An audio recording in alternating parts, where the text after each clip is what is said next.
저는 오늘 국민의힘을 탈당합니다. 동시에 국민의힘에 제가 가지고 있는 모든 정치적 자산을 포기하겠습니다. 과거의 영광과 유산에 미련을 둔 사람은 선명한 미래를 그릴 수 없습니다. 지금도 누군가는 대한민국의 위기 속에서도 상대를 악으로 규정하고 청산하는 것을 소명이라고 생각하고 그 방향으로 시민들을 이끌려고 하고 있습니다. 대통령 선거가 끝난 지 2년이 다 되어 가는데도 왜 적장을 쓰러뜨리기 위한 극한 대립, 칼잡이의 아집이 우리 모두의 언어가 되어야 합니까? 훗날 오늘의 제 약속이 상계동 마포 참숯갈비 선언이라고 위키 한 자락에 기록될 수 있도록 견마지로를 다하겠습니다. 내일을 준비하는 대한민국이 당신을 빼놓지 않도록. 네, 어제 다들 보셨을 텐데 이준석 전 국민의힘 대표가 서울 노원구 상계동에 있는 한 갈비집에서 탈당 그리고 창당 선언을 한 겁니다. 장관 기자, 이른바 상계동 갈비집 선언입니다.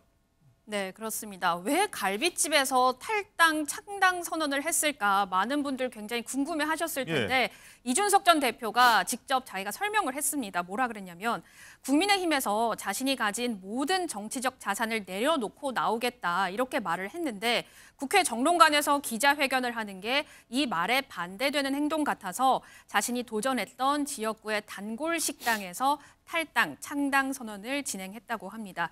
이준석 전 대표의 측근 세력인 천하용인에서 이미 김용태 최고위원은 당에 남기로 했고요. 이제 나머지 천하람 순천갑 당협위원장이나 이 허은하 의원도 이 전 대표의 선언에는 참석을 하지 않았습니다. 네. 오늘 허은하 의원이 다음 주 중에 자신의 거취에 대해서 별도로 입장을 밝히겠다 이렇게 언급을 한 상황입니다.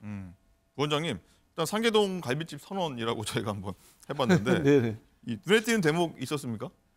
아니 이제 그 불판 이야기인 것 같은데요. 불판. 예, 노원구에서 과거에 이제 노회찬 전 의원이 국회의원을 한 적이 있습니다. 예, 그렇죠. 노회찬 의원이 이준석 대표하고 같은 지역구인데 이준석 대표가 노회찬 의원하고 굉장히 존경하는 선배다. 정책 선배라고 그런 이야기를 하셨는데 노회찬 의원이 이제 불판 판가리 하자, 정치권 판가리 하자 그런 이야기를 자주 하셨거든요. 네. 그런 측면에서 아마 이준석 대표도 1당, 2당을 넘어서는 정치권 판가리를 주장하기 위해서 저 갈비집에서 하지 않았나 그런 생각이 들고요. 저 가게를 이제 저도 아는데 아십니까? 이제 저 상계동에서 유명한 집입니다. 네. 그렇군요. 그 노회찬 전 의원 발언을 한번 저희가 불판론 그 발언 한번 어떤 내용이었는지 부원장님 말씀하신 대로 한번 어떤 내용인지 한번 들어보도록 하겠습니다. 제가 함께 할 수 있는 스펙트럼은 노회찬의 정의당까지입니다. 그렇기 때문에 저는 이 상계동에서 그 정치하셨던 읽을 때 눈물 안 나다 노회찬 의원 때문에 눈물 나겠네 이게. 근데 한나라당과 민주당 그동안에 고생 많이 하셨습니다. 이제 우리 국민들도 50년 동안 쓰던 판을 이제 갈아야 됩니다. 50년 동안 똑같은 판에다 삼겹살 구워 먹으면 고기가 시급해집니다. 오랜만에 만난 인물이었습니다. 기억도 많이 나고요. 자, 실장님 일단은 어제 그 얘기가 좀 기억이 남아요. 총선 전에 이제 국민의힘과 재결합 없다. 뭐 총선 전에 합칠 일 없다. 이렇게 배수진 쳤는데 그리고 또 한동훈 비대위원장과 경쟁하겠다. 이런 얘기를 했는데 어떤 뜻일까요? 일단 한동훈 비대위원장이 사실상 굉장히 의식을 안 할 수가 없어요. 왜냐하면 자신이 거의 이 정당에서 청년 정치 내지는 세대 교체론 또 자신이 표현한 세대 포이론의 주창자이자 가장 전이되었거든요. 그런데 한동훈 비대위원장이 그 모든 것들의 이미지를 사실 굉장히 나눠갔거나 혹은 가려버렸어요. 한동훈 위원장이 그냥 가려버렸어요. 그러니까 자신이 경쟁을 한다는 건 바로 누가 더 그렇다면 앞으로 지금의 불판 말씀하셨지만 그 옛날 불판을 갈 수 있는 사람이냐, 즉 새로운 세대를 이끌어 나갈 사람이냐라고 이야기했을 때 구세대와 경쟁하는 것이 아니라 바로 그런 경쟁을 할 수 있는 상대라고 자신이 인정하는 것이거든요. 네. 즉 그런 표현에서 안에 들여다보면 아니 이 지금 비대위원장이 취임사에서 이렇게 얘기했잖아요. 세대 포이로는 문제가 있다 하면서 쭉 설명을 하지 않았습니까? 그 기자들한테 뭐 이창호는 10대에 뭐 바둑을 제패하고 이렇게 쭉 얘기를 했습니다. 그 점을 또 이렇게 가슴속에 담아두고 세대 포위로는 포기할 수 없다라고 또 이제 주장을 했거든요. 바로 이런 점에서 저는 굉장히 바람직한 것 같아요. 왜냐하면 그야말로 새로운 어떤 논쟁들, 새로운 공방, 이 굉장히 바람직한 세대 교체론의 또 다른 어떤 이슈들을 만들어낼 수 있다고 생각을 하니까 이준석 대표가 이번에는 제대로 컨텐츠를 갖고 남을 비난할 것이 아니라 컨텐츠를 갖고 경쟁을 하기를 바랍니다. 이 얘기도 하겠습니다. 이 천하용인 이분들이 이번에 기자회견 불참했다고 아까 장가 기자 얘기했는데 정치는 어쨌든 세력 싸움이라고 하지 않습니까? 네. 박시원 본자님, 일단은 신당 어떻게 될까요? 파급력이 있을까요?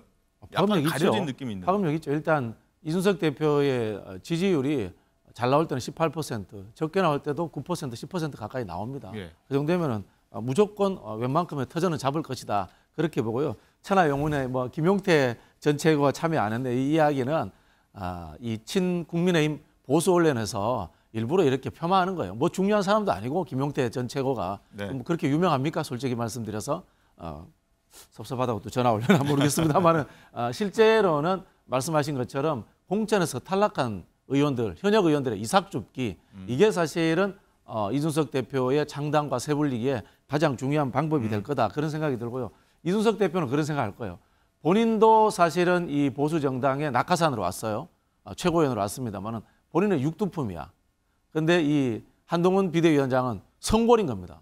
대통령이 찍어서 보냈기 때문에 그런 부분에 대해서 차별화 그리고 나는 밑바닥에서부터 올라왔다 실력으로서 올라왔다 네. 이런 것들로 가지고 이제 경쟁할 것이다 그런 생각이 드는데요. 제가 하나 감히 부탁을 드리자면은 세대 교체가 중요한 것이 아니고 세대 교체를 하고 난 뒤에 무엇을 할 것인지를 분명히 이야기해야 됩니다. 경제를 살리겠다, 민생을 살리겠다, 지금 침몰해가는 대한민국을 살리겠다라는 그런 정책적 비전을 가지고 세대 교체를 해야지 생물학적 세대 교체만 이야기한다면은 저는 별 의미 없을 것이다. 그렇게 말씀드리고 싶네요. 네, 이종훈 실장님, 네. 어제 이전 대표가 정말 많은 얘기들을 했습니다. 뭐 서태지 가사 인용도 하고 뭐 눈물도 참고 많은 얘기했는데 가장 재밌는 게 이런 것 같습니다. 뭐 재벌집 막내 아들 드라마 얘기를 꺼냈어요. 한동훈 비대위원장이 서태지 아이들 뭐 환상 속의 그대 얘기했지 않습니까?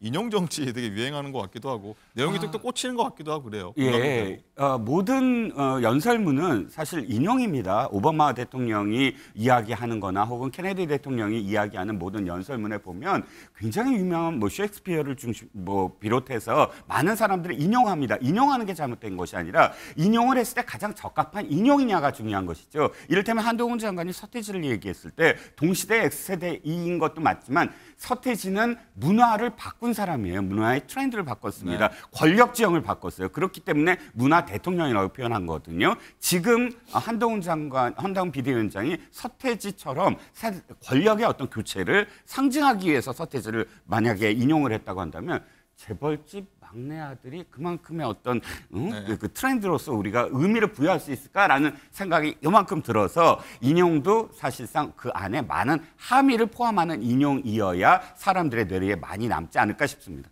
알겠습니다. 뭐 사실 국민들 입장에서는 뭐 다른 내용들이 많이 뭐 쉽게 접할 수 있으니까 뭐 긍정적인 측면도 분명히 있는.